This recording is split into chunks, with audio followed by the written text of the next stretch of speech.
Hey, Hal here. I want to talk a little bit about our partnership with OnX Hunt.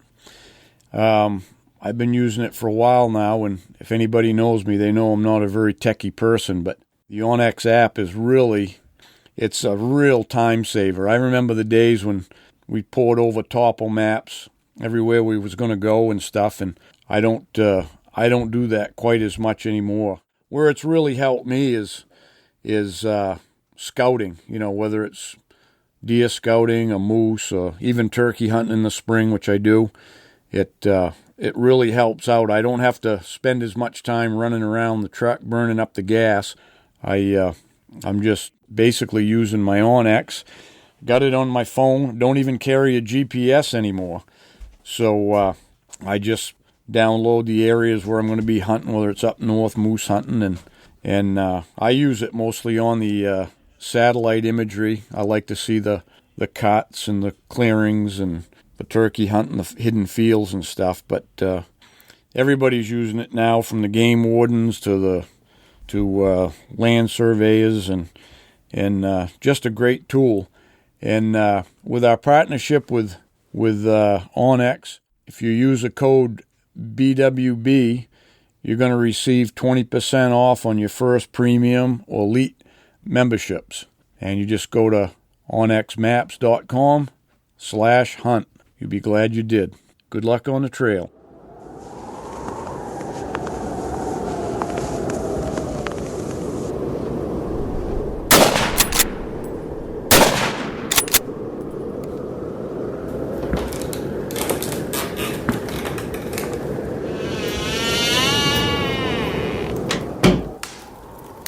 This is the Big Woods Bucks Podcast. Come explore the big woods and timber in North America with your host, Maine Master Guide and deer tracking expert Hal Blood.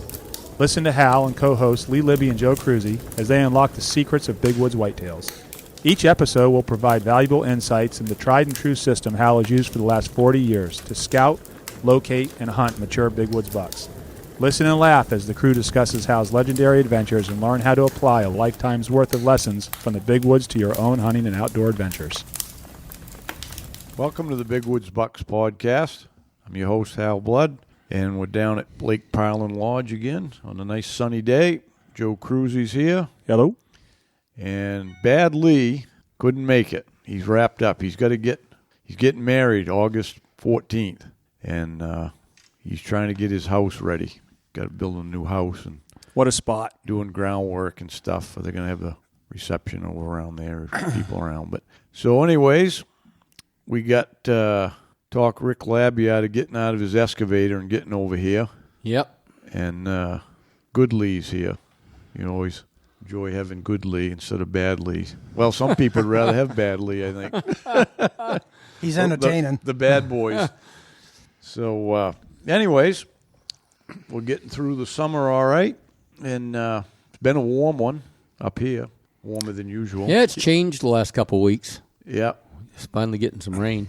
I saw yesterday on one of the weather pages there, they said that it's the first time, and since they've been recording weather, that Portland didn't have 5 days over 80 degrees last month. And I thought that was kind of strange because I thought it had been really hot. But well, they get the ocean influence there. If you get that southwest wind down on the coast, it stays cold. I mean, it'll be 10 degrees colder from 10 miles inland. Right, but just in general, I thought, yeah. it seemed like it's been, I know it's been more humid than usual for sure. Yeah. But it's definitely been warmer up north here than usual. And it started in May. It started early, so I'm thinking by 1st of October we ought to have some snow. Well, we're finally getting rain, which is nice. We need it. It was bad. It was like, we thought it was bad last year. Like when we got into August last year, everything dried up. But it dried up in June. By the end of June here, it was pretty dry because we didn't have the snow melt and stuff. We didn't have much snow last winter. But I think they said Central Maine had the least amount of rain ever in June. They had less than an inch the whole month of June, Central Maine. Well, we didn't have it here. It was kind of funny here.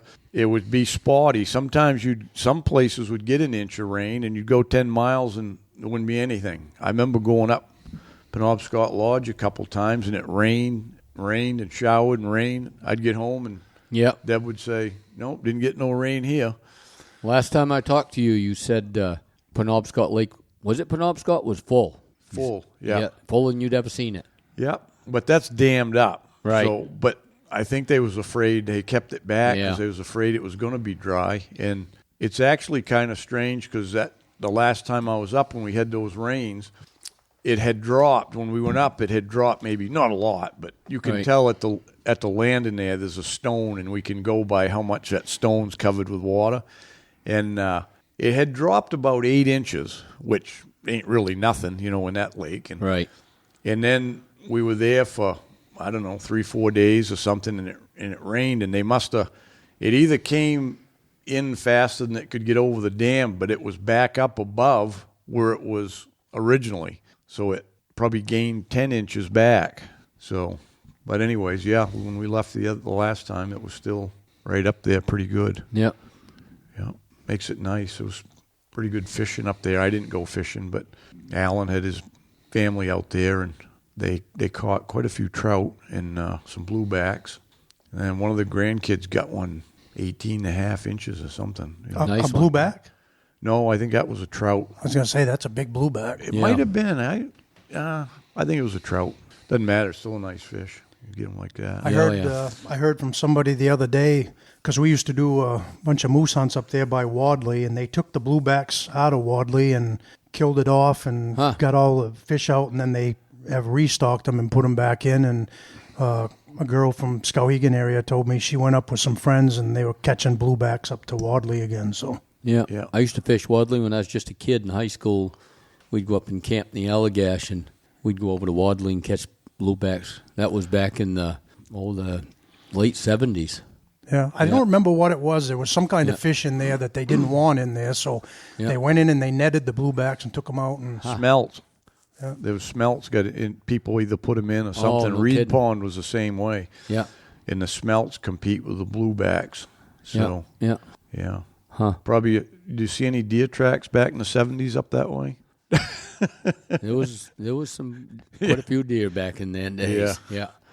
Yeah. Yeah. There was plenty back then. We used to go up. There was a pond called, I can't think. Narrow pond up there. It was somewhere near Wadley we used to go into, and we used to have to drag the boat down an old logging road about 100 yards, and we'd put into a stream. It was kind of just a swale, and it come up into that narrow pond, so we'd have to go up that stream, and it was a deep stream, probably 6-8 feet of water in it, and we'd go up there about a half a mile with a boat, and I was with my grandfather, Richard Labby, which was my grandfather on that side, and we were coming up through that stream, and a 8-point buck jumped right over the stream, probably 10 feet in front of that boat in the morning. Jeez. I was probably 13, 14 years old. My eyeballs were about that big. I wanted to switch over to deer hunting right there. I always thought it would be cool to. Yeah. I've never shot a deer out of a canoe or a boat, but I remember talking a few years ago with what's our buddy the cat hunter over in Grand Lake Street? Paul Laney. Paul Laney. Boy, there's a lot of water over in that area, and he started hunting them from canoes, and they've shot some nice bucks over there. I think that would be a cool way to shoot a buck, is paddling up a dead water. It is.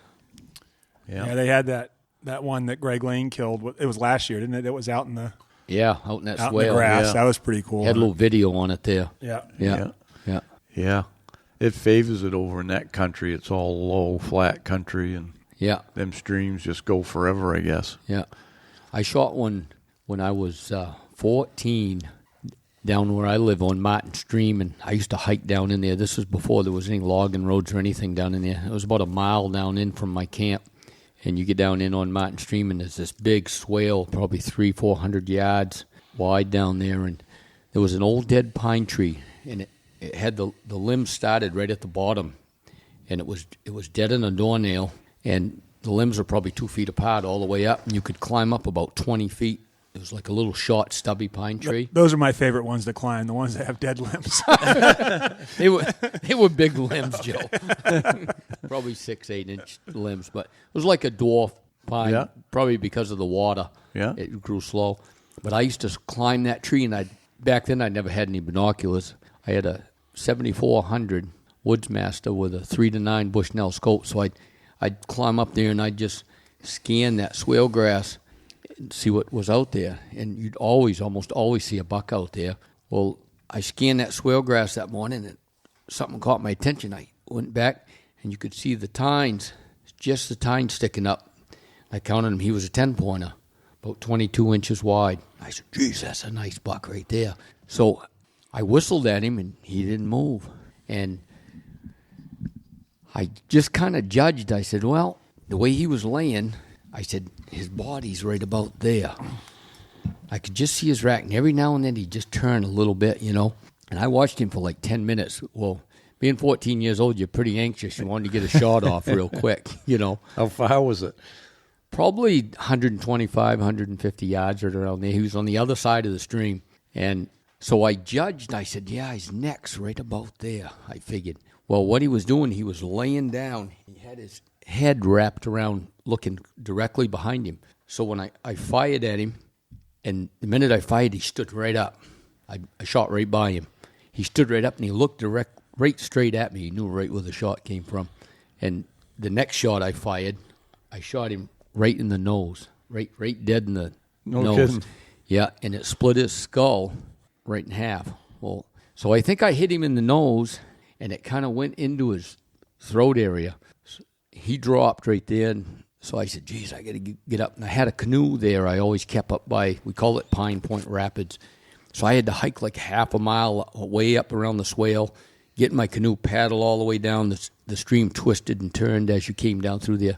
So I'm paddling like hell. I had to go over one beaver dam. So I get down, and I said, yeah, he's right in here, So I beached my canoe in the swale, and I started walking over to him. And this was probably an hour later. That deer was still alive. I'd shoot him again. No kidding. Yeah. Tough. Tough. Your Wicked. taxidermist must have been happy with you then.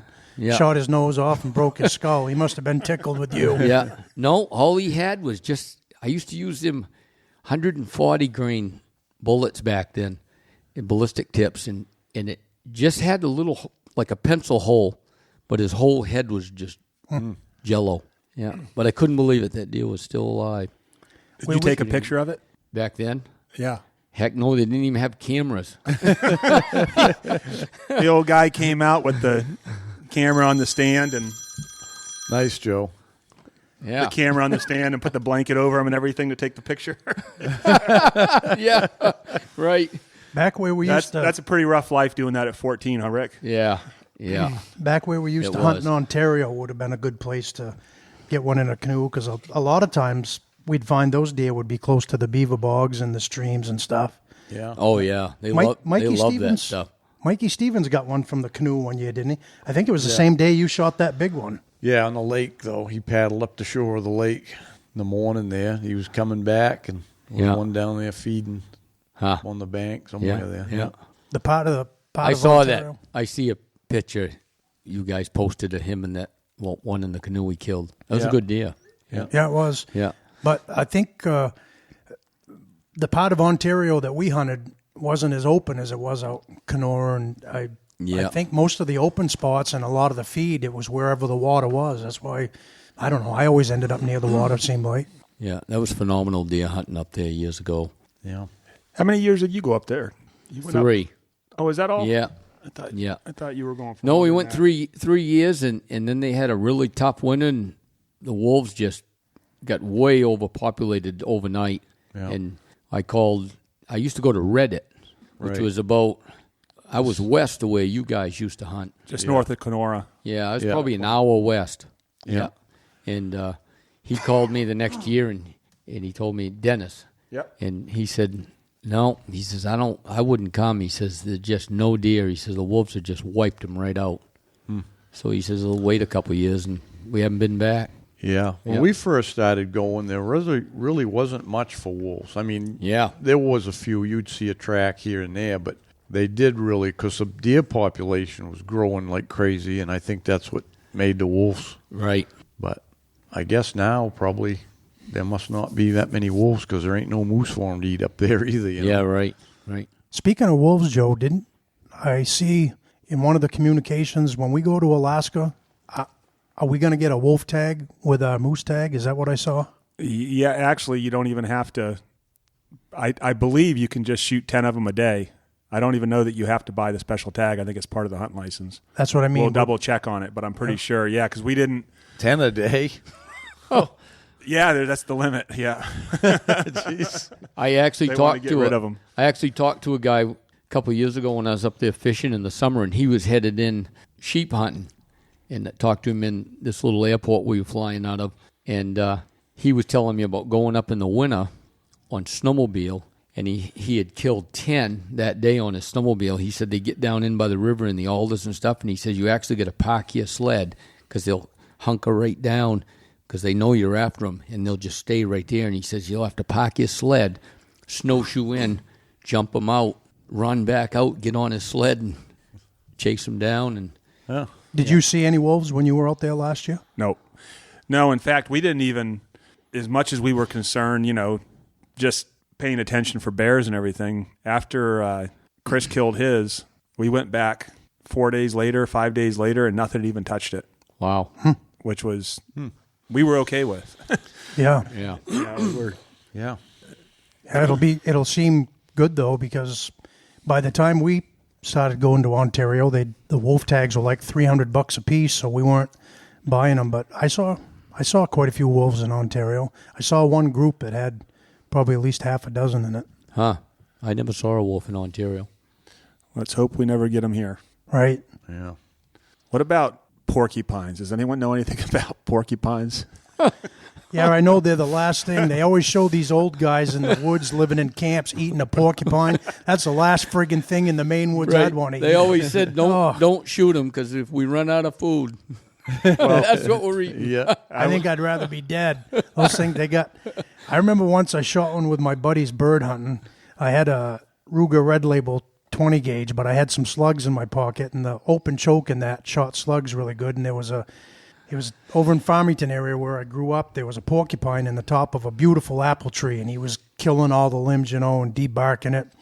So I put the bead right in the middle of him and touched it off, and when I did, he come down out of that big apple tree with a plop, and when he hit the ground, he split open, and he was right full of worms. And then if you looked into his quills, there was bugs crawling all over him. And I remember telling my buddy, that's the last thing I'll ever eat. Well, I was woke up the other morning with my wife hollering 4:30 in the morning that Piper got a porcupine.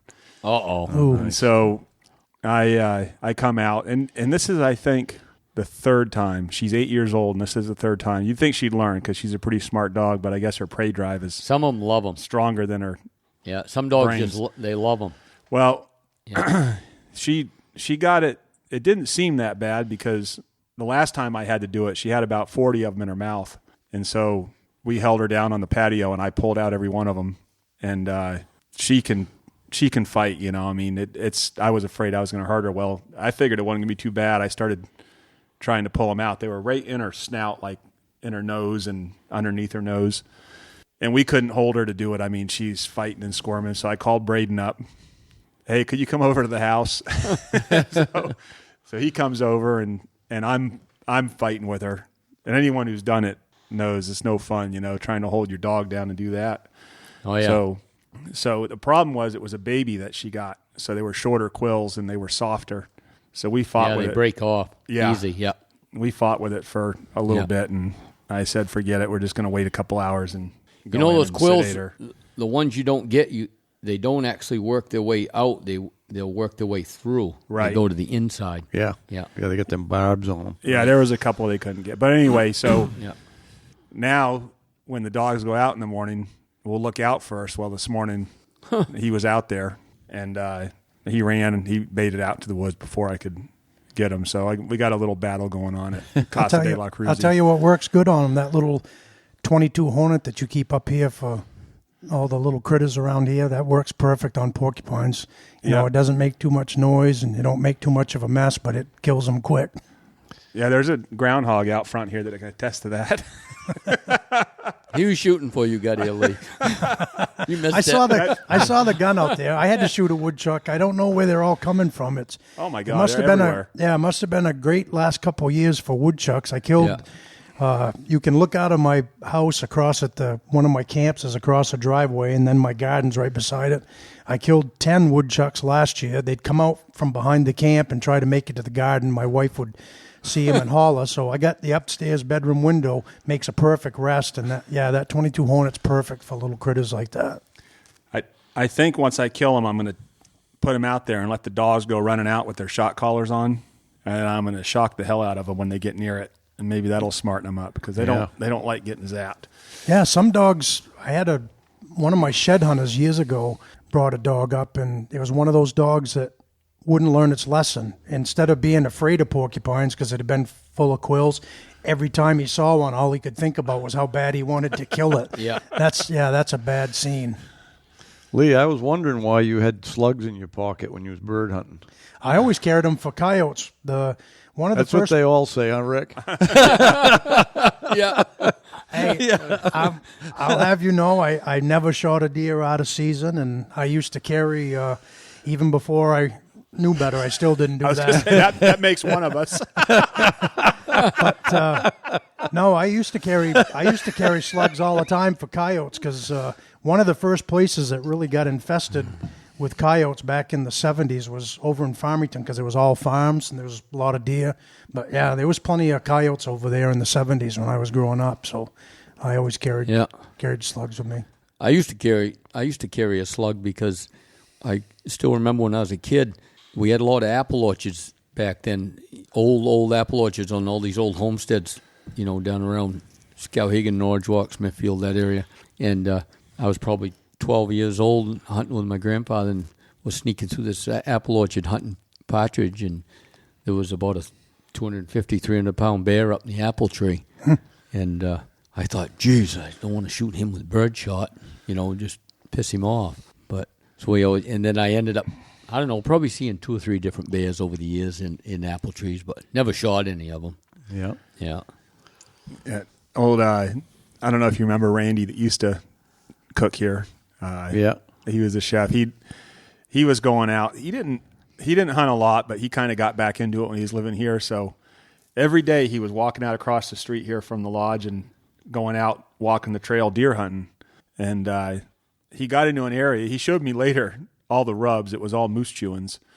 But he said this place was just loaded with rubs. So he kept on going up there and sitting and all you seen was moose. Yeah. So he decided one day he was going to go out. He was just going to bird hunt. So he took his 20 gauge, and he says he's walking up the trail, and a doe blows at him and takes off. So he stops, and he says right behind it with his nose right down is a big old 10-point coming right to him. He says it stops 20 yards and looking at him, and he did have a slug with him. And he was able to slowly get the slug in and get it in the chamber, but I guess by the time he had the bird shot in the first, so he shot that first, then the slug came in and he missed it. But he never forgot that. Boy, that made him sick. I said, don't go bird hunting during deer season. I grew up hunting deer with a shotgun because my grandfather on my mother's side, I grew up on Barker Road there in New Vineyard, is named after my grandparents, and my grandfather was a guide, and he was always a shotgun man. He had a Remington 870 16 gauge that he used for years, and then he wore it out, and I think his father had a Browning Auto 5 12 gauge that he used that my uncle's got now. But anyway, my family were all shotgun guys, so my first 2 big bucks that I shot when I was 13, I shot one with it, and then when I was like 17, I shot another big buck. My first 2 big bucks were with a 870 12 gauge. Yeah. But I didn't. If I'd have switched over to slugs, I'd have probably been fine. But I always hunted with double-aught buck, and I found out on smaller deer you could knock them down with buckshot. But those 200-pounders, even if you were close, if you'd shoot them with that, you'd end up having to chase them. And so finally, I ended up when I got more money, I decided I wanted a rifle, so I never used a shotgun again. But interesting story, I got 2 of my cousins. One of them's passed away now, but I remember seeing he had a Remington 870 when I was growing up as a kid. I remember seeing there was a hole right through the fore end, and his name was Don Barker. And I said, Don, what's that hole in your fore end of your shotgun? He said, well, that's where my brother, he said, we were hunting deer down in a swamp once, and a bunch of deer ran in between us, and we didn't know each other was there, and we started shooting, and he said, I got a double-aught buck right through my foreend. Now, that's pretty close. So Yeah. yeah, my cousin Don, he's passed away now, but I used to like to go and visit him. He was always, my cousins on my mother's side were That all... was pretty close then. Yeah, they were all a lot older than me, but they all were, deer hunters and trappers and everything. I used to like to go to Don's house, and he had a lot of guns, and he had a lot of trapping stuff, but I remember him telling me how they used to go down and push these swamps, and it'd be really thick, and, shotgun work down there, but I don't know as I'd want to be shooting so close. I had to worry about my brother shooting me. No. My friend Joel was, I met him guiding, we guided a moose hunting, and when we're actually, I think, going to try to call in and have him on the podcast sometime, because his life story and how many lives he has is amazing. But anyway, one of them was he got shot when he was 12 with buckshot. He was hunting there in New York and was going through a piece of woods, and some guy thought he was a deer. Wow. And shot him. Then took off. Well, Yeah. Wow. That was the first time he was shot. Pretty scary. the first time. Yeah. Another He reason, got shot again when I knew him. another reason why I probably got away from shotguns was, when I was like 20 years old, I learned to cut meat for Hannaford, and I had the Bailey brothers. I got to be friends, and my sister ended up marrying one of them. But one year I cut up $3 for those guys, and every one of them had buckshot in the ass end where somebody had shot them before and they'd lived through it. And one of them was a really nice buck. Matthew, I think it was Matthew had shot a big buck, and it had a bad gimpy leg on the back. And when I cut him open and stuff, you could see where he'd been wounded with buckshot. So I don't know. That was the method of hunting in the Everglades when you're hunting on buggies and airboats is number 4 buckshot. The theory was you could break legs with it and slow them down. Of course, there are a lot smaller deer down there, too. I was going to say, it's a lot different shooting a 100-pound deer than a 200-pound deer. Yeah. There was some that would go 120, Lee. Oh, yeah. They were. Big ones. Probably average 70. They're actually, it's funny because I got a lot of friends still down there that hunt, and they're actually growing some pretty good bucks down there for the South. Yeah. Huh. They're starting to manage them more and everything. They're getting some nice deer down there for Southern standards, I guess. Yeah. You're not dying to go down and hunt down there, are you, Hal? No. I had enough of it Maybe in North when Carolina. when we get old and we got to sit in an airboat. Yeah. I'd go to Kentucky after talking with, isn't it Jason that's got the place in Kentucky? Yeah, I think he sold it now. Yeah, boy, they shoot some nice bucks down there, and they got some big woods down there. Oh, Yeah, they do, yeah. Yeah, that's a whole different. I hunted there one subspecies. year. I went with Brian Bacon. We went to Kentucky.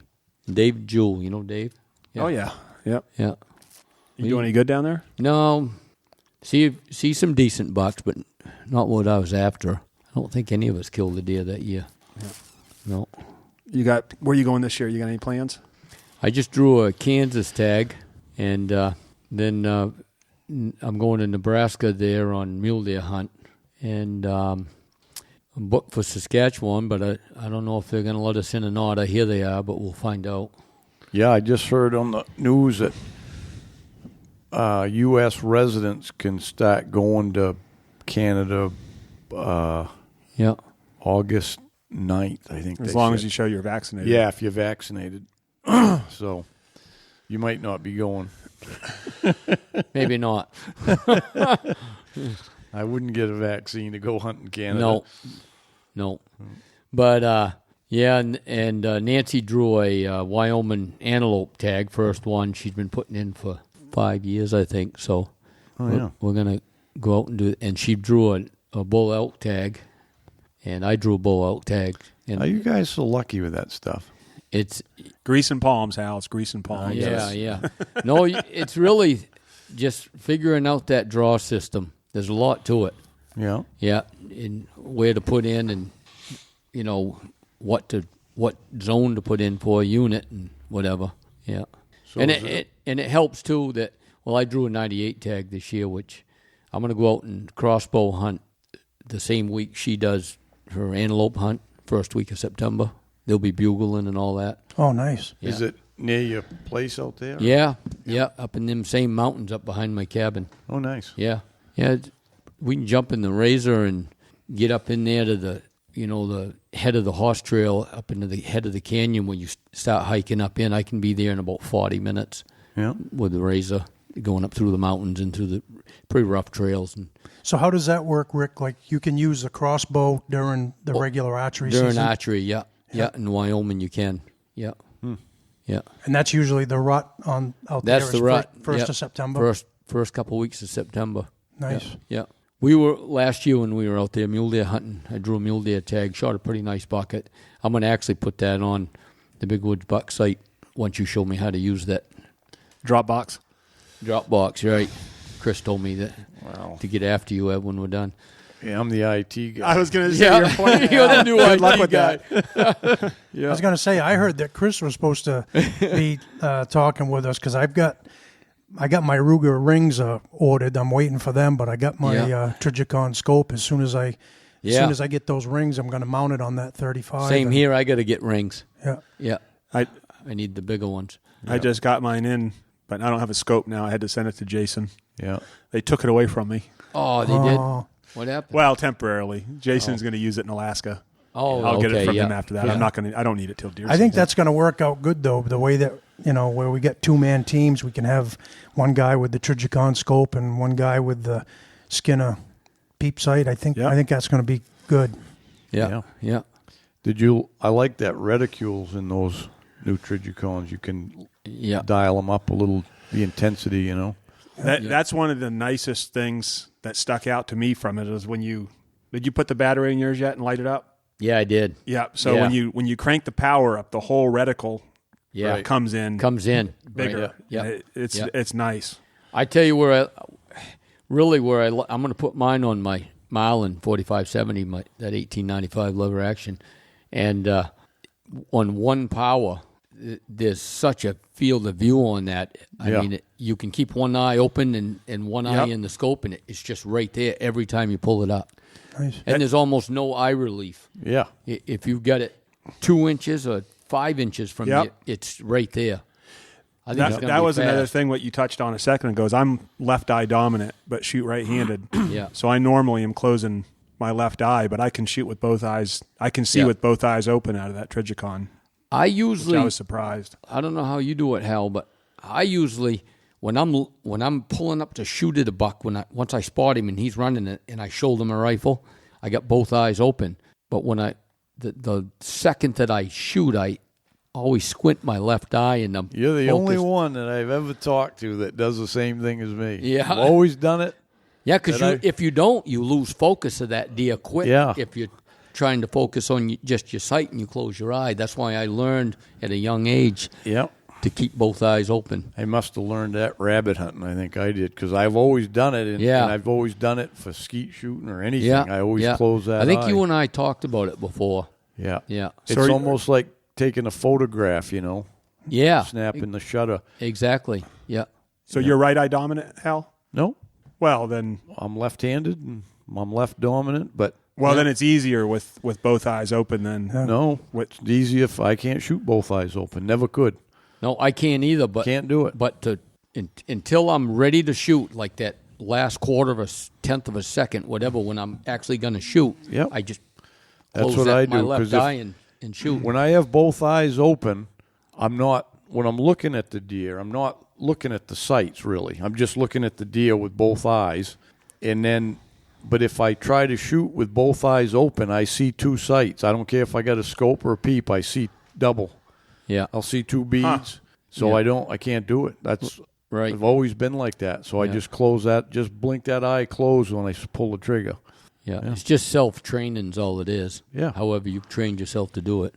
Yeah, you get they call that muscle memory. It's in your mind. You don't think you're doing it. It's the same way with taking your safety off if you're shooting the same gun all the time. I never know when my safety. I don't ever know that I consciously took my safety off.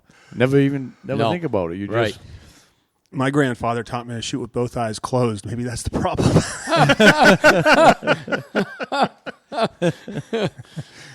Pray and spray. Pray and spray. I'm just glad my old man let me shoot left-handed, because when I was growing up, there's certain things that he'd make me do right-handed, but he'd let me shoot left-handed, and I'm glad he did, because I'm left-eye dominant. I'd have been a freak like you, Joe. I wouldn't be able to hit deer either. It's all true. I just didn't think it made me a freak. No. Hi, everyone. Mark Sheeran here. So people have been asking why we've switched to Skinner sights over the traditional brands that we've used in the past. Let me go through the differences, because that seems to be the quick question that everybody wants answered. First, the sight is all steel construction. There's no aluminum involved. Second reason is he has a lifetime guarantee, replacement guarantee. Nobody else has that. The third reason is you can actually get the sight. It's, you don't have to wait. You don't have to wait for production runs or any of that. He's very responsive. Andy Larson, the owner of Skinner Sights, is very, very responsive. And the last reason is they're elegant. They're beautiful sights. They're well crafted. They're made in the USA, and they're just impressive. The last thing is on the BWB tracker series that we just co-developed with Andy. He custom built the aperture, the ghost ring, to our specs. So they work really, really well here in the Northeast, in the boreal forests of the Northeast. So I hope you'll take a look at them at skinnersights.com. Within the next 2 weeks, we will have them at bigwoodsbucks.com as well for sale. And we hope you take a look at them, the new tracker series. Take care. Good luck on the trail. Hey, Hal here. Hey, one thing I realized as I was getting older is when I was younger, I never really planned for retirement. And so my client for the last couple of years, Jerry Smith, had been talking to me about it a little bit. And I don't know when I'm going to retire, but I definitely got to get ready for it. But Jerry owns a company called the Northern Way Wealth Management. And he's got a program he calls the Northern Way Retirement GPS. And it's a way you can plan to get your finances in order and live your best life, which means time in the woods to track down some big bucks. Because, the problem is not getting enough time in the woods for most people. And, whether it's family or other hobbies or, just financial obligations, it cuts into your hunting time. So Jerry has partnered with Dave Ramsey in his Smart Vest program, where he helps folks in his process. And Jerry has partnered with us at Big Woods Bucks to offer you your very own no-cost or obligation and Northern Way Retirement GPS. Just call or shoot Jerry a text at 715-551-4181 and mention the promo code BWB. Jerry's going to help you get some retirement time and some more income so you can hunt some more. Good luck on the trail. Investment advisory services through Retirement Wealth Advisors, LLC, an SEC registered investment advisor. Northern Way Wealth Management, Retirement Wealth Advisors, and Dave Ramsey are not affiliated. Hi, everyone. Big Woods team member Mark Sheeran here. Many of you know that I have a passion for helping people solve their addictions permanently. As a matter of fact, me and my team have spent the last 31 years helping more than 20,000 people move on from their addictions. So know this, if you or someone you love want to move on from an addiction for good, and you don't want to be stuck in a rehab or 12-step meetings or endless therapies, then you might want to learn about the Freedom Model and the St. Jude Retreat. To learn more, give us a call at 888-424-2626. All calls are confidential. Here's that number again, 888-424-2626, or go to soberforever.net for more information. I really look forward to helping you end your addictions for good. Here's that number one last time, 888-424-2626. Take care. Yeah, I don't know. It's weird, but that's just the way you learn how to shoot a certain way, and you can't change it. I did shoot one left-handed once, and I don't shoot left-handed, but I had to out of a tree I was in, and it was a lot more natural than I thought. If I try to throw a ball left-handed, forget about it, but it was pretty natural to just You can shoot that. left. You can shoot that way with your eyes. It doesn't matter. What matters is it's control. uncoordinated, trying to control the gun.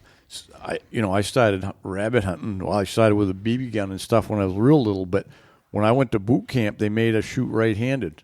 Not the range people, but our particular platoon, our drill instructors, there was 3 or 4 or 5 of us that was left-handed, and they made us shoot right-handed. So when we're all on the firing line, we all looked the same because that was all part of the Marine Corps. Everybody's the same.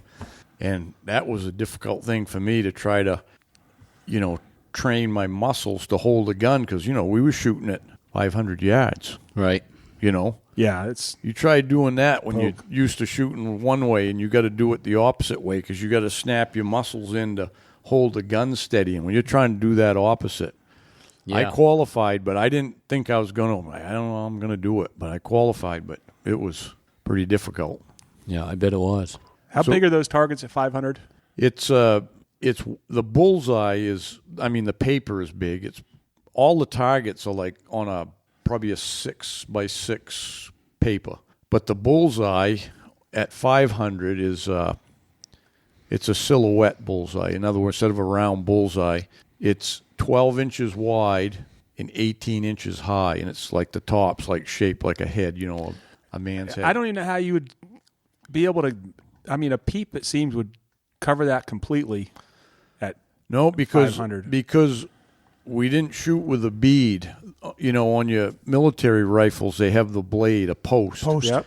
And you hold different ways depending on the, on the range. So they taught us, like, the minimum range we shot at was 200. I mean, that's where we started and moved out from. We shot 200, 300, and 500, and it was actually meters, so it was further than yards a little bit. Yeah.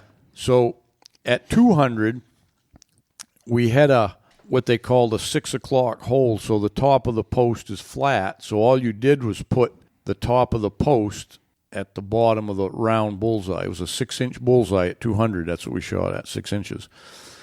So you hold at the bottom, and then you'd hit dead center, which meant at 300 you didn't have to raise your elevation. You held center mast, so you brought it up to center mast. And then the M16. Did you say center mast? Yeah, center mast.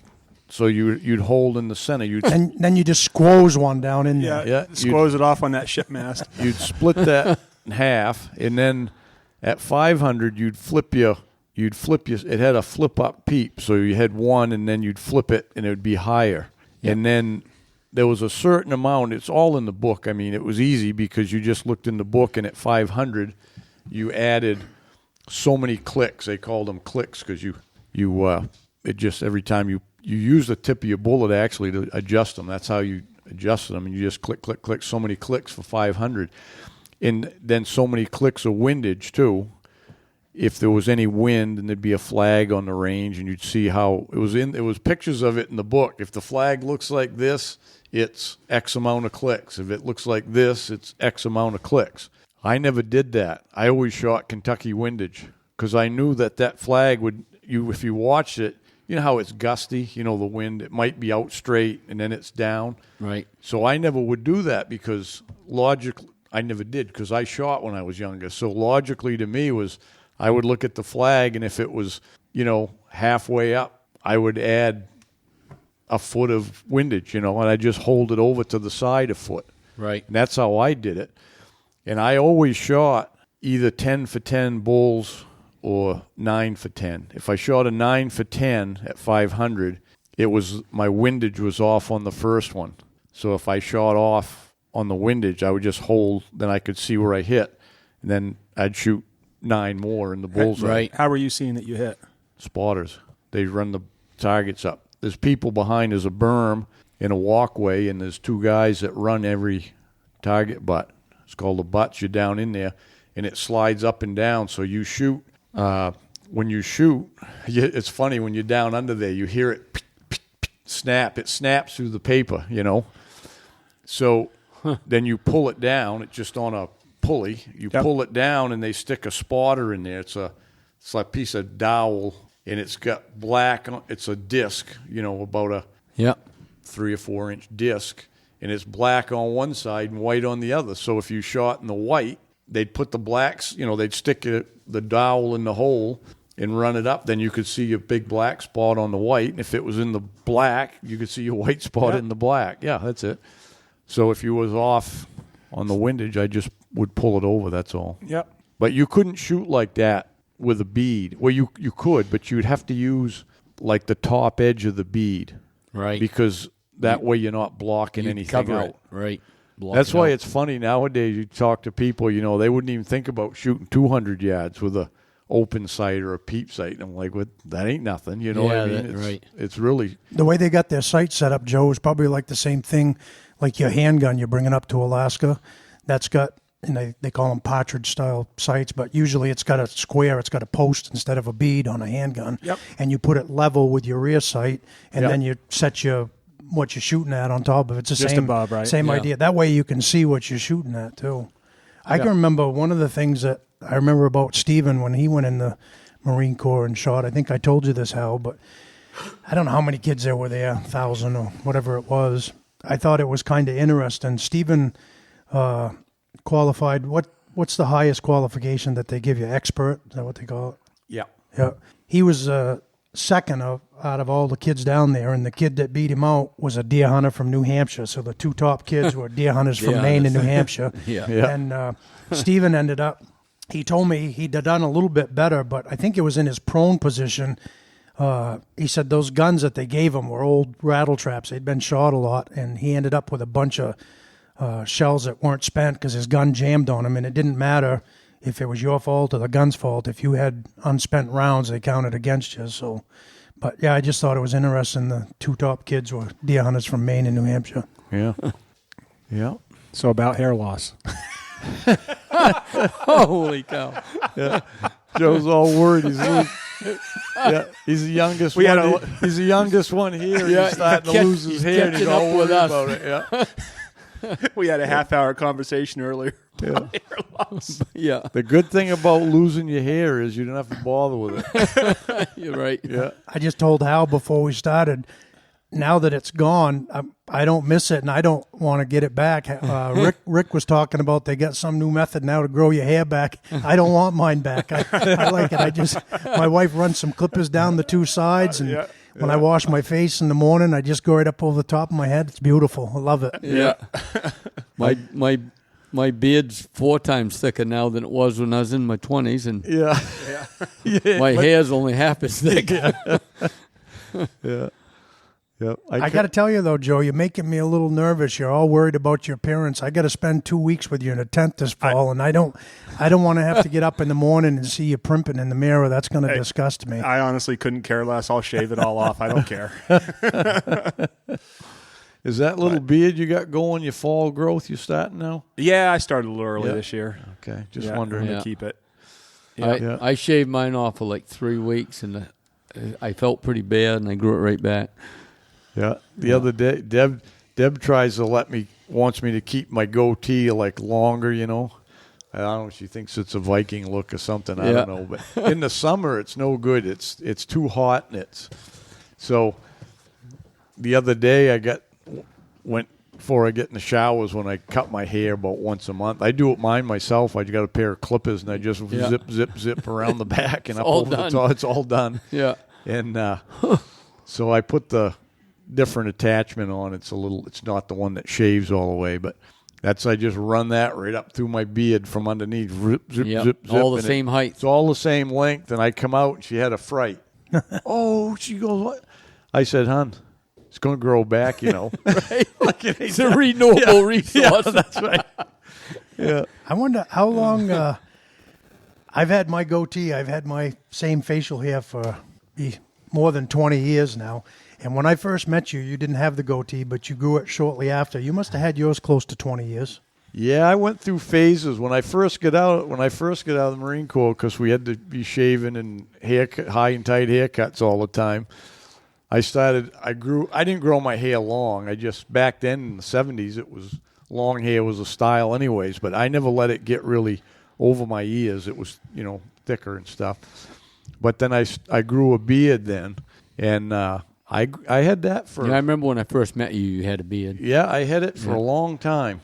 And then I shaved everything off. I might have kept the mustache for a while, and then that was kind of in style back then. Then I went without it, and then she said, grow a goatee. I think that's kind of was the style then, So I've been that way for quite a while. Yeah. Yeah. Didn't he at first? He was just a mustache. He was just a mustache guy. Yeah, I don't know. No, I think he had a goatee in that Quigley movie, didn't he? Oh, yeah. so. Where he shot that long-range rifle. We're thinking Magnum PI. He's on Quigley, which was a good movie. Western, Quigley Down Under. Yeah. Yeah, Quigley Down Under. Yeah. I remember when movies like that would come out. Anything that had to do with shooting, man, I was man, I gotta watch that. Watch it twice. Yeah. They actually got guys that can shoot with those vernier tang sights and those, they call it BPCR, but black powder cartridge, whatever. But they got guys that shoot regularly at 500,000 yards with those old 45-70s. You must really have to know your gun, because after about 300 yards, them 45-70s start dropping pretty quick. I guess. I can't imagine how high they have to hold. My buddy, I'll find out about that, because my buddy Charlie there, that was on my feedback team at Remington, he does that. He shoots.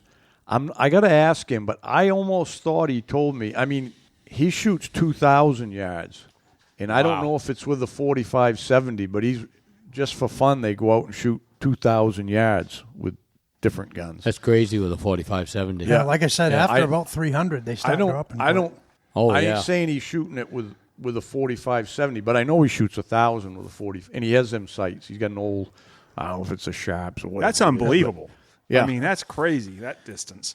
That guy shoots with your a gun eye like out. that. Yeah. Yeah. Well, in that Quigley Down Under, they were talking about shooting, I think when he showed up at the ranch there, he was shooting 900 yards with that old vernier tang sight. But his wasn't a 45-70. That was one of those old, like a 45-120 or whatever, which, that's I've a long cartridge. NRA, I've been a life member my whole life, which I think everybody should. And they actually used to send me those bullets. Yeah. I got one, whatever John Wayne shot, 38-40, 38-40 I think it was, or 32-40. Yeah. It's signed with John Wayne, and then they sent me one signed Tom Selleck, and it was the same bullet that he used in that movie. Yeah, it's a long. Yeah, I it's got a it long sitting shot. on my in my office on the big bureau. I got all my bear skulls and cat skulls and everything. I got it standing right there. Yeah. I think Tom Selleck would make a good president in the NRA. I'd like to see him around. Yeah. I agree. Yeah, I agree too. Yeah. So, I don't know. The guys that shoot that, they just know it, learn it. So, whatever. Joe, I expect you that 45-70 you bring into Alaska with us, I expect you to be able to hit stuff at 500 yards with that. Well, it's a 450 Marlin. Oh, it is. You're going with the I'll, big one. Yeah, I'll start practicing for that 500-yard shot. Yeah. You'll be trying to hand me the scope gun, and I'll say, no, Lee, I don't need it. Yeah. He'll be pushing you got it down at and taking 500. it from you. So I'm going to buy 2 of these and bring them up for everybody, especially Joe.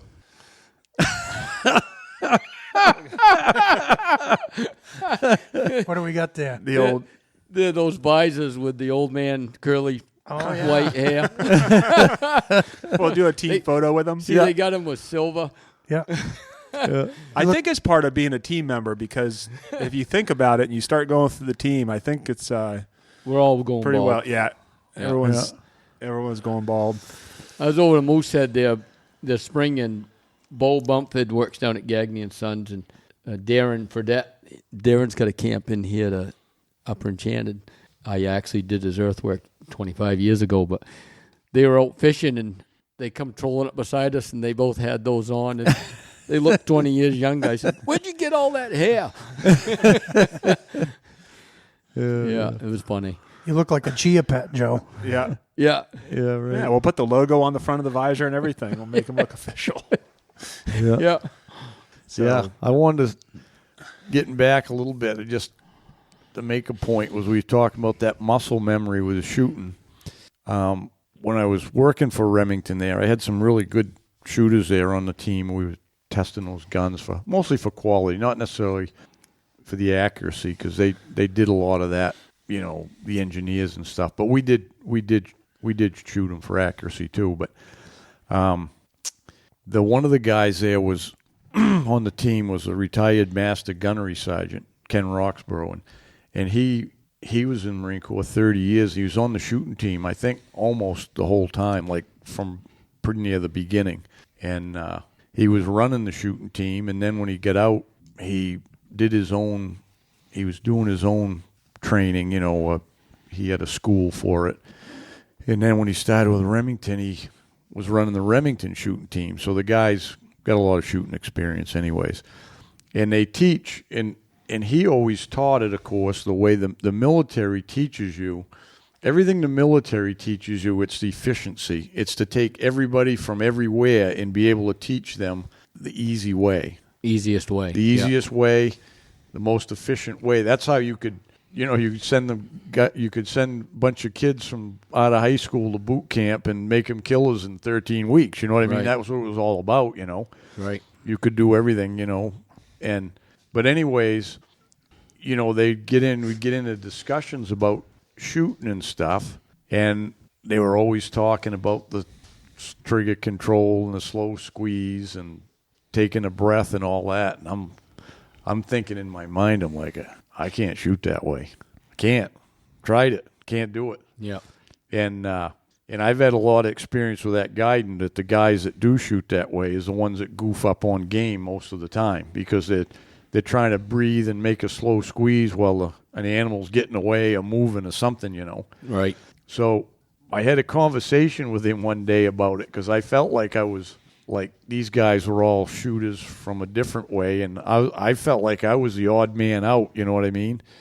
So I said to Ken one day, we was talking, and I said, Ken, I said, I can't, I'm going to tell you, when I'm shooting up here, I don't shoot that way. I said, I haven't shot that way since I was in the Marine Corps, and they made us, He said, you don't have to worry about that. He said, you shot so much. He said, you got the muscle memory for your trigger pull. Because I told him what I do is I just snap the trigger. I don't jerk it. I just quickly snap it. Yeah, I'm the same way. And yeah. I said, that's the way I shoot. He said, that's good. Keep shooting that way. He said, because you're not going to, he says, there's no sense of you changing. So you've trained yourself that way, and that's all you need. So there's more than one way to do it. It's just that I think that military training just carried over into even the civilian world, where that's how you need to do it. I'm saying that for the audience, to say you don't necessarily need to do it. And for me, it's counterproductive to shoot that way in the hunting world. Now, I shouldn't say in the hunting world. If you're out, if you're going to shoot mule deer and elk at 500 yards, you got maybe time to do that if that's it.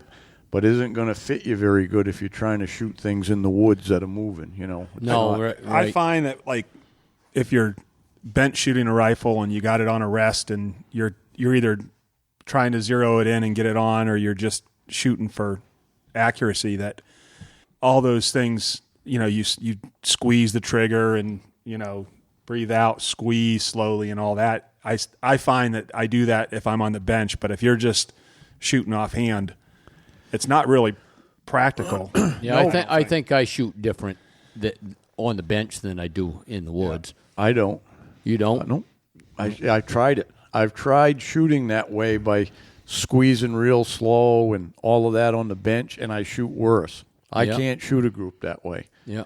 I don't consider myself a great long-distance shooter or anything like that, but... Don't need to be. Yeah, but I can hit. I don't know what good is. You know what I mean? I know what I can do, but I don't really know. Right. I don't think about trying to shoot in the same hole at 300 yards or anything like that. But I don't either. Yeah, no. I can, at 300 yards, I can kill anything. You know what I mean? Right. I can shoot a 3-4 inch group at 300, no problem. Shooting the way I shoot, Yeah. I started getting, Taylor and I went shooting, and he doesn't shoot a lot, so I'm getting him ready for the moose hunt and everything. So we went down and shot, and then I took He drew a tag, Taylor? Yeah, both the kids did. Yeah. Oh, wow. Nice. Yeah. Nice. Yeah. So anyway, he's going to shoot I've got a long track, a Browning long track. He's going to shoot 30-06, and it's got a Trigicon scope on it.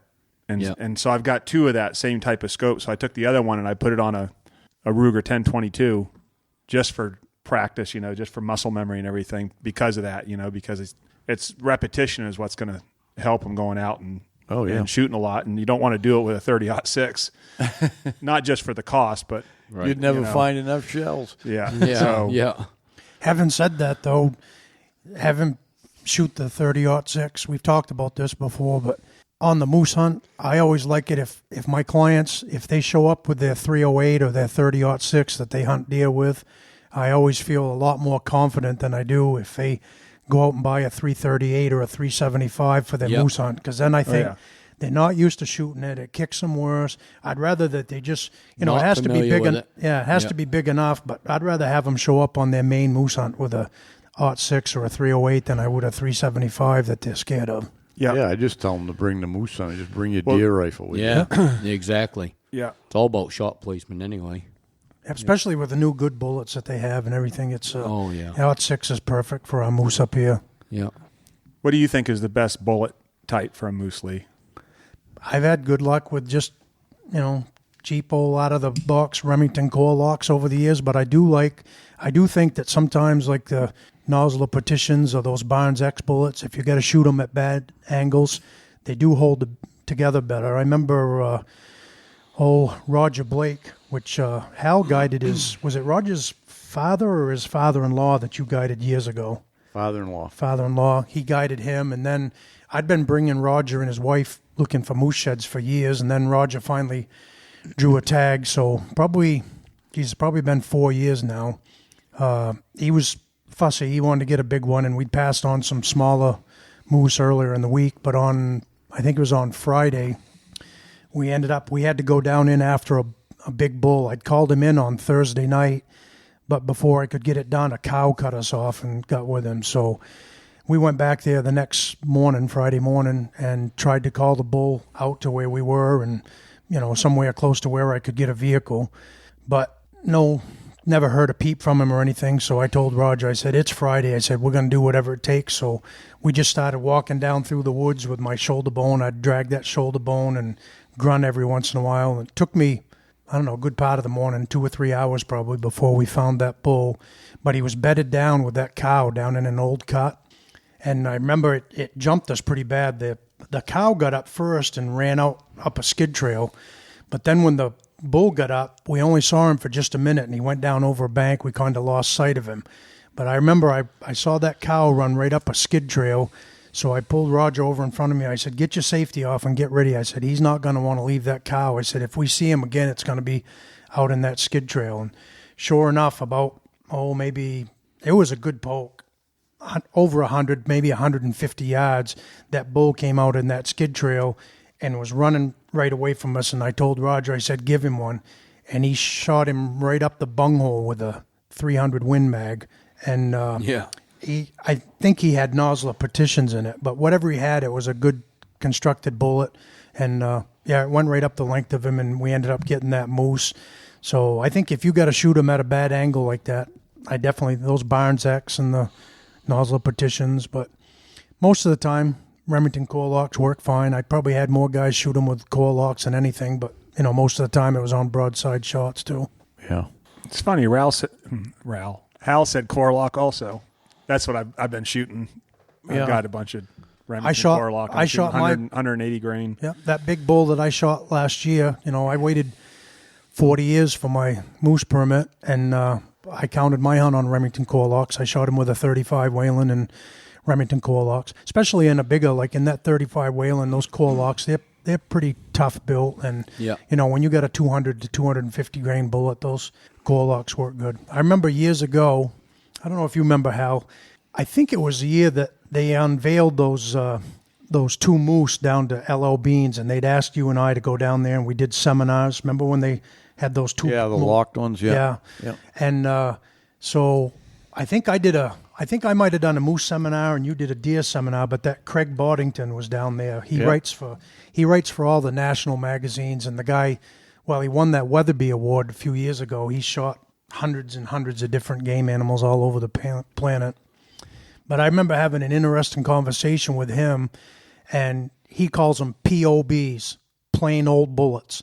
And he said on deer, on some game like Cape Buffalo or stuff that you need, some penetration and stuff, he likes tough bullets. But I remember him telling me on deer, he said, I like plain old bullets. He said they work good. They open up, and he said they'll hold together good, especially at, moderate velocity like a 308 or a 0.6. But yeah, POBs, I'll never forget that. And that's off a guy that's he shot more animals than any of us will ever see. And I mean, the guy's hunted his whole life. He's a Marine Corps guy, and that's what he told me. Yeah.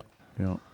The only problem, I was looking around for bullets for you're taking is yours a 45-70, Rick? Yeah. Yeah, see, that's what I got. So I had a box of them Vortex ones, 300 grain Barnes, and I had half a dozen core locks. And for the 45-70? For the 45-70. Yeah. And amazingly, when I went, I got my Skinner sight on, and they sent me a bead too to go with it. And it turns out it's a little bit low, so a little bit high. The bead's a little high. They're sending me a little bit of a lower one. But anyways, I got it zeroed. It's pretty well dead center. I had to bring the peep way up. But those, at 50 yards, those core lock, they're 405 grain. And they hit the exact same place as the 300 grain Barnes. Now, really? Yeah. But beyond that, I know they're going to sink, because I got looking at the velocities and stuff in those core locks in that 45-70. That's the only bullet I think you can get it in. It was a 405, but it's only moving at like 1,350 feet per second or something. It ain't very. No, so it ain't going to shoot very far. No. But those Barnes ones are, I think. Probably around 2,000. Yeah, pretty close, 1950 maybe or something. I think that's just what they're at, about 1950. Yeah. Yeah. And then, so I said, well. I think that's what those Levolutions are at. Yes, I just ordered. I like those on deer. Yeah, those are 325 grains, so they're almost the same shape and the same weight as the Barnes, and I could not find. I searched the web, every website I could find on them. I couldn't find. Everything's out of stock on the Barnes, and I got to get them. So I did find a place. I found a few places with those Levolutions, them 325s. One place they had them $139 a box. Oh, wow. Moly. And I finally found them at a place they were, obviously most of the place were gouging, but this one place, I can't think of the name of it now, they were $45 a box. Yeah. Same bullet, 40, and that's MSRP on them, but, they're full boat, so I ordered 2 boxes of them anyways. Right. Well, one thing do any of you guys have a 308 Marlin Express? No.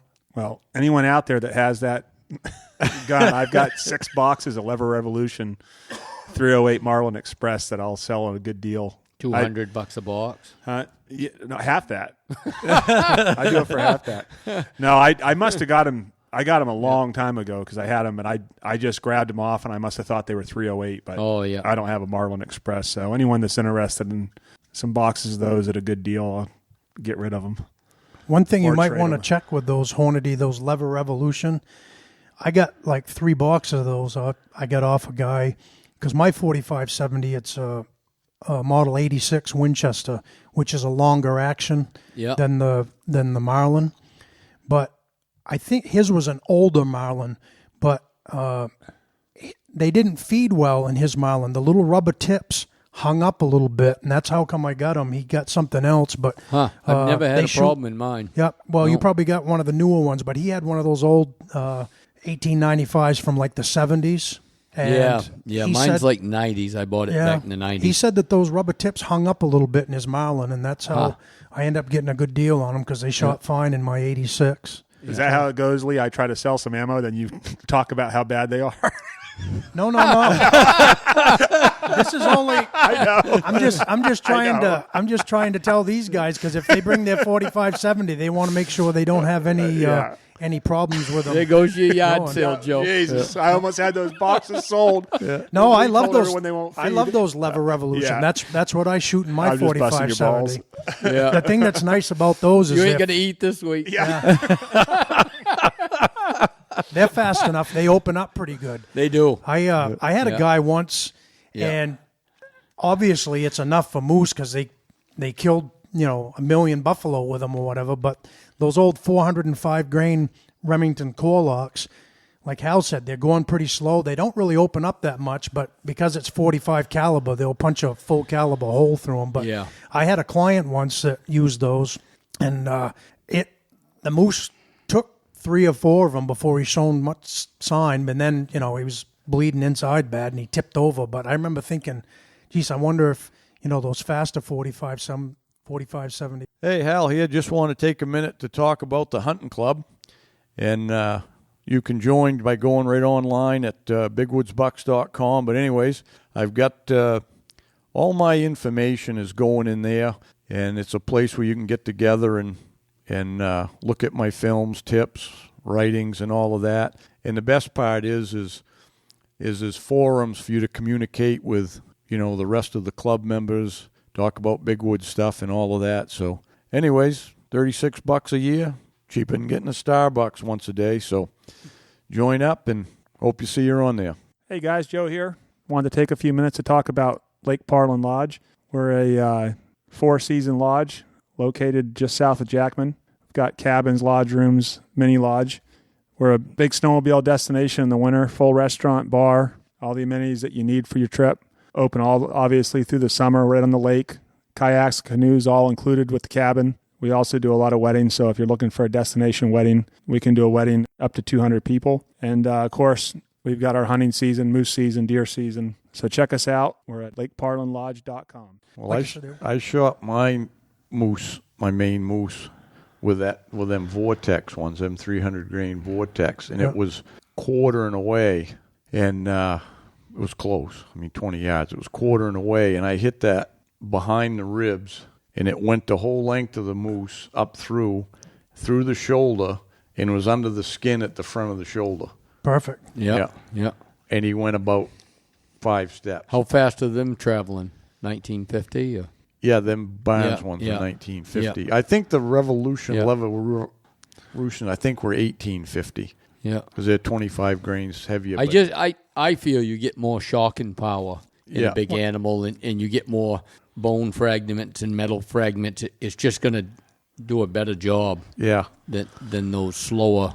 Well, it's like the slower ones are like, the muzzle loaders usually. Well, now the Woodman ain't that way, but traditionally a muzzle loader just punched a hole. There's no shocking power to them. You just no shocking hit them power with a hunk of lead, Yeah, and hoping they run out of blood. Yeah. Yeah, it's a good thing that muzzleloader season comes when there's snow, because most of the deer I've shot with a muzzleloader, they ran after you shot them. Half a mile of tracking or more. Do any of you guys, have you seen the show Alone?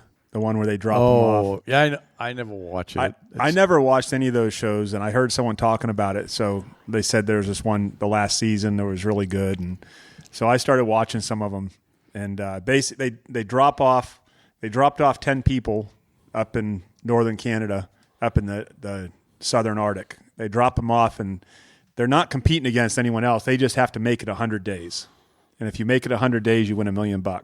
And so there's this one guy on there from Alaska, and they have all the items you can bring and everything. You can pick your own items. Well, one of the things is bow and arrow, recurve. But anyway, this guy from Alaska is on there, and he killed a muskox with a recurve. And his one shot was in the ass. He got one arrow in the ass, and it kind of walked away. And he must have hit the femoral artery back there or something, because it was bleeding like crazy. Yeah, had to. Then he only had the one arrow, so all he had left was his knife. And this thing was standing up facing him, and he ran at it and jabbed that knife in its side, and he killed the muskox with the knife. It was pretty good. And they had video footage of that? Oh, yeah, because they're alone. There's no one with them, but they have all the camera equipment. So they wear a GoPro all the time, and they have a handheld like the ones that we carry. Yeah.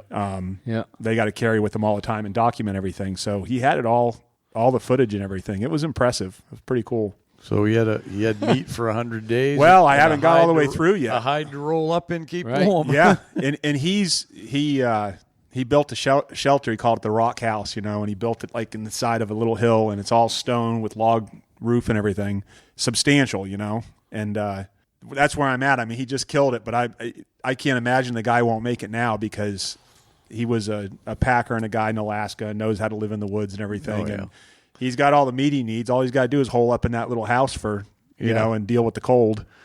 So it'd be interesting to see how it shakes out. muskox must weigh probably 2,000 pounds. I don't know. No, They weren't. they're not big. About 800 to 1,000, it said. 800, yeah. They're not as big as a buffalo. No. They look But- it because of the hair. But Yeah. I don't know. If I had to kill a muskox with a knife, Joe, maybe I'd eat that porcupine. They were eating porcupine on there too. They actually, it's really good. It's for. I don't watch any reality TV shows at all, but when I started watching this, it's good because number one, they got good qualified people on it. It seems like like people that they didn't just get anyone to go out there and try and do it. I mean, these people all have good survival skills and hunting skills and everything. I'd watch that. Right. I can remember back when that Survivor show came on 20 years ago, Oh, yeah. and I wanted to watch that. That got nothing to do with Survivor. It's all a bunch of head games and political correctness. Oh, drive me nuts. I watched that show the first season, said, I'll never watch that again. Doesn't have anything to do about survival. It's all about head games and stabbing your neighbor in the back. Yeah, this one, you're right, and this one's all about survival. And they're one guy's killing squirrels with a rock, and they got snares. They were allowed to. Real deal. Oh yeah, they're allowed to bring wire so they can make snares and everything. So they're catching rabbits with snares but yeah, it's pretty good. But so we're an hour and 12 minutes in, and we haven't covered anything we wanted to cover. So what do you think? We'll just do another one? Yeah, we might as well. All right. well, you guys chit chat like a bunch of old ladies. But yeah, if you can, if you're not on YouTube, go on there and check it out. Hit subscribe. So we got you as a subscriber on the YouTube channel, and as usual, I was out using my Onyx again yesterday in the job site. I find that I use it more at work than out hunting. anywhere. Yeah, figuring distances and everything, it works well. So, and I found I was walking. Speaking of the job site, I was walking across the other day, and I had to cut across a little piece of woods, and I picked a shed up. Oh, did you? Yeah, right there in the job. Huh. Nice. Yeah. So, One of them southern Maine deer. Central Maine. Yeah, Central Maine. Yeah. Yeah. So- I'm looking for a new job site. Mine's been on my knees putting a floor down for the last couple of days for my sister. I'm glad you said you were putting a floor down because I didn't know where I was going. That is We all know what you do on the side. Joe, this is supposed to be family friendly. It is. Yeah. There we Yeah, go. I was talking about installing rugs. My sister called and needed a hand. She's trying to get the spec house done, and she's already got it sold. Ain't even done yet. First offer she had on it, they had a full price offer. Yeah. It's crazy. Crazy So, market.